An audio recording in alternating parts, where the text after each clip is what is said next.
নমস্কার বন্ধুগণ, কি খবর সবার? সবাই ঠান্ডায় ভালো আছে তো, নাকি ঠান্ডায় জমে গেছো? যাই হোক, আমি বাদুতে এসেছিলাম, মানে বারাসাত কাজে আছি। তোমরা সবাই জানো যে আমি সপ্তাহে 2-3 দিন আসি বারাসাতে। তো আমি এসেছিলাম কাজে আর কি। এখন বাজে 10:30 রাত, আর এখন আছি বাদু রোডে, মানে মধ্যমগ্রাম বাদু রোডে। আর কুয়াশা দেখতে পাচ্ছ, সেই ঠান্ডা, পুরো জমে গেছি। মানে এখানে এসছি না, মানে লোকজন তো নেই মার্কেটে কোনো, প্রচুর ঠান্ডা প্রচুর। আমার এই আঙুলের মাথাগুলো বের করা আছে, যে তোমার কাটা গ্লাভস, এই আঙুলগুলো পুরো বরফ হয়ে গেছে।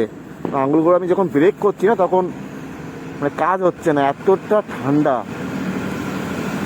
দেখতে পাচ্ছ কি কুয়াশা।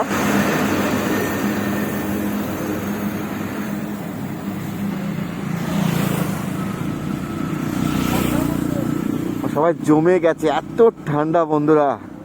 যাই হোক, কে কোথা থেকে দেখছো আর তোমার এলাকায় কেমন ঠান্ডা পড়েছে অবশ্যই কমেন্টে জানিও। তো বন্ধুগণ, এখন আছি আমরা বেলগড়িয়া এক্সপ্রেস, আর জুয়েল ভক্ত দেখো কাঁপছে শীতে।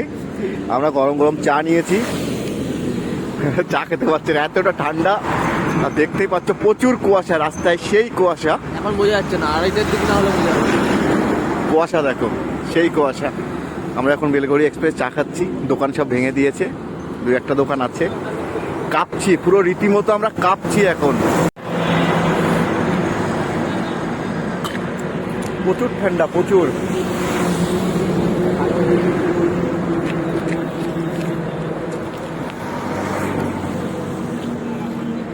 প্যাকিং হয়ে এসেছি, প্যাকিং হয়ে পুরো ঠান্ডা মানাচ্ছে না।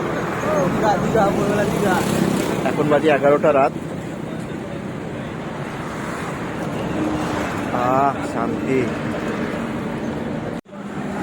তা কি বললাম, 11টায় তো বললাম। আর আমাদের মতো অনেকেই চা খেতে এসছে।